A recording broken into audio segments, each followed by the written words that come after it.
some time in Life After Google describing the DALs, if I'm pronouncing that correctly, which is the huge Google data center up in Oregon.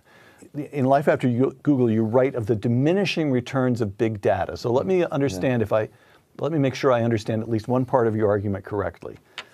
The delusions come next. First, there are certain almost physical constraints. We've reached the point now at which, no matter how big your data center, improvements in parsing data are only going to be incremental. It's going to be difficult to get enough power. It's going to be difficult to cool these machines adequately, which is why Google's big center is up at the Dalles, because there's a huge dam there, which means cheap hydroelectric power and cold water for cooling. So that's argument number one. They're bumping into physical limitations. Is that correct? I think this is a symbol. The Dalles and all their data centers parked like aluminum plants beside big bodies of water or near glaciers or various other means of cooling, just like an industrial plant of the previous era. And I think that this cloud computing, which was a great triumph for its time and dominated its time, is now reaching the end of the line.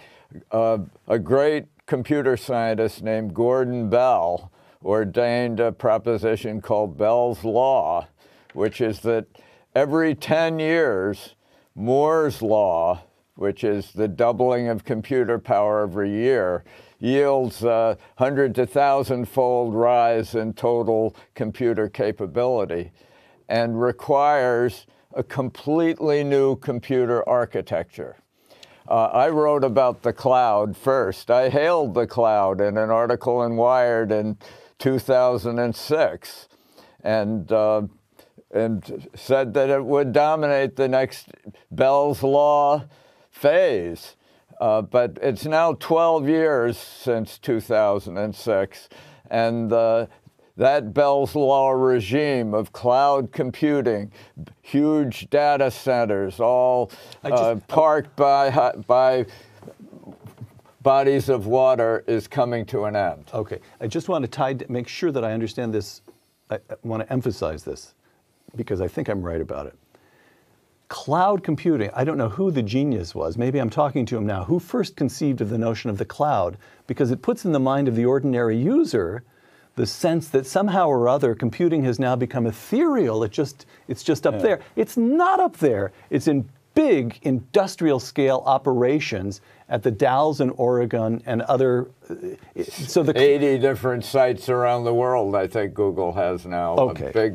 Big data centers. So the cloud isn't the cloud, it's factories essentially of huge computers. That's correct? Yes. All right. You refer, again, let me quote Life After Google.